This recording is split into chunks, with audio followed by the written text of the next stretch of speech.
get Kareem Hunt back this week, what kind of impact can he make for your offense? What's that? I'm sorry, Jake. I said you get Kareem Hunt back this week, what kind of impact can he make for you guys? Well, we'll see. You know, being out basically 9 weeks, although we did get him back the last couple weeks for practice, so he's looked good. We'll just have to see how it goes. Obviously, having Nick back there, he's been having a good year. So obviously, though, Kareem is an explosive guy that you'd like to get involved if you can. Does his skill set allow you to play both of them at times, maybe simultaneously? We'll have to see. You know, again, depending on flow of the game, depending on what we see as we continue through the week. But sure, anything's possible. I mean, we've had Jarvis in the backfield at times, so it's just a matter of how we get our best players on the field. When people talk about using both backs together at the same time, what challenges does that present from like a blocking standpoint? Because I would assume you don't have the lead guy necessarily if you're not using one of those guys as a fullback. Does that make it that much harder to run? There's certain things that make it a little more, I wouldn't say complicated, but just in terms of what you do. I mean, we can't get too far away from what we've done already up till this point, which we haven't done a lot of that. So, again, there's some things you can do, and there's some things that, you certainly can't scrap everything that you do offensively just for one player. How did you think Wyatt Teller played in his first really extended time last week? Played fine. He hadn't played really extensive minutes, throughout the year. You could definitely see, his bulk, his strength, in pass protection, in terms of the pocket. He obviously has, a little more pop when he comes off the ball. Again, I think he'll be better each week that we get him in there. What's he like to be around? It seems like he's got a lot of personality. I'm not around him nearly as much as our offensive line guys, but I like his personality. What are your thoughts on the red zone issues, and what can you guys do to generate some points there? Well, it's always going to come back to execution. Well, let's start with this part. Scheming it better, running the ball better when you get down there, executing it better. Sometimes thinking players, not plays. There's a lot to it. But obviously, we've got to get better down there because those are the core statistics that keep you from winning games. Turning over, being explosive, scoring touchdowns in the red zone. Last week we did a lot better job in some of the areas discipline-wise, not turning it over in penalties, but when you don't score touchdowns in the red zone. We had 7 out of 10 possessions. We had opportunities and just didn't take advantage of it. Respond to being benched for a week?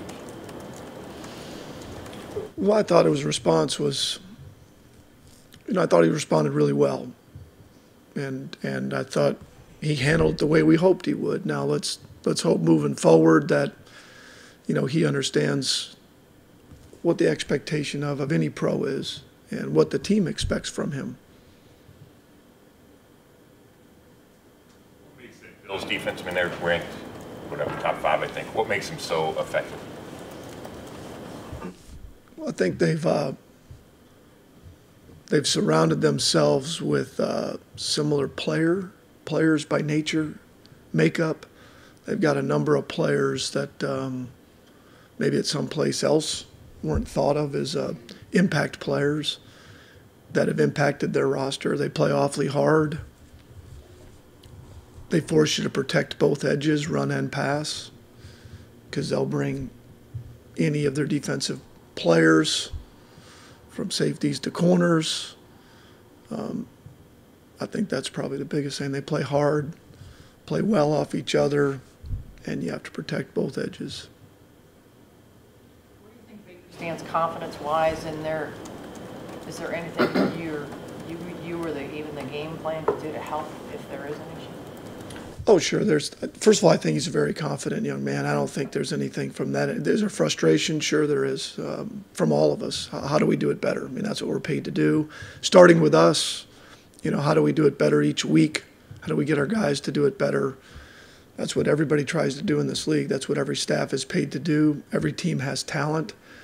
So that's the main goal, is to how do we get all of our guys on the same page to do it better. That's everybody. That's us. That's the players. And so we show the product on the field that we're capable of, that we've shown in spurts. We just haven't done it well enough consistently, like we're capable of. How do you find the balance between not forcing the ball to Odell, but yet getting him more involved early and often? Well, again, that's when you have a great player like him, and we have a number of those guys, skill-wise, we're always looking for ways to involve him in the offense. And sometimes it presents itself, sometimes it doesn't. Obviously, we go through this every week. There's only one ball. I mean, that's the way it is. You only have, when you give it to Nick, it's not getting to one of their skill guys. So, and Kareem adds to that. So again, it's the bottom line is the frustration comes from losing and not scoring points in the red zone. I don't remember that early in the year. It'll come the better we play. There's only one ball. Odell's only been targeted, I think, 4 times in the red zone this entire season. And you see around the league, top playmakers, other teams just find ways to get their top guy the ball in the red zone. Has it been what defenses are doing to you guys? I mean, just everyone's curious why Odell's not getting opportunities to score. Well, again, good question. Again, I would refer back to some of it is that. Some of it is what they're doing. Some of it is obviously what we're doing. And I'm talking about collectively, schematically. It's not always, it's not like we're purposely looking one way or we're looking away from somebody. So obviously, when you have that few targets to somebody like that, then you've got to take a look at it and say, how do we get our playmakers the ball? And that's it, every part of the field. That's really not just there, but obviously with our struggles there, then we've looked at that and we'll continue to look at it as we move forward. So after all that, I'm going to ask you about another guy not getting the ball, and that's Higgins. You're seeing him for the first time. We saw what he did last year. What do you see in him that's keeping him from at least getting ahead of Callaway, who's making mistakes every single game? Well, first off, it's tough for Rashard, just the way the year started. And in terms of, I thought had a really good preseason camp and then had a real good start to the year, and then he got hurt. And so that, I wouldn't say it was a setback, but it certainly doesn't help when you're not practicing, you're not out there. So you start to, obviously last year they also didn't have Odell. So that's part of it as well. You had some other guys who were more role players. So all of a sudden a player's role changes and he's trying to find a niche, and we are too. So it's a little more complicated than that, but obviously he's a guy that Baker has real comfort in, and we do have to get him more involved. We do. You're right. And have him be a bigger factor in what we do. Again, there's only so much you can do. Again, like I said before, one ball. But it has been frustrating, I'm sure, for him and for us. The main teaching or coaching points from 4th and 4 at the end of the game. The main teaching points? Yeah. There's a lot that happened on that play. Obviously didn't turn out the way you wanted. What do you take from that to make sure that we didn't execute the play from start to finish, from the way we did it? Didn't look like we'd want it to look like. That's what the bottom line is. That falls on me, falls on us. We didn't execute it. A lot of people talk about, having you call the plays. Is that, I don't know, easier said than done, an easier solution than it might seem, just because, maybe you would have had a different offense if you were running your entire offense. Is it not as simple as that? Well, it's not, because I came here knowing that I wasn't going to be calling the plays. So it's really a non-issue, until that. Like I always say, when you're an assistant coach and you take on a job, that was discussed before I came. So the bottom line is I came knowing those parameters. So in the end, like any assistant, you do exactly what the head coach asks you to do. And this is what he asked me to do on a daily, weekly basis. That's what I do.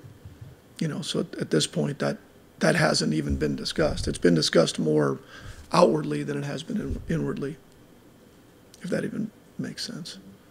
Just hasn't been, it's not part of what, going into the season.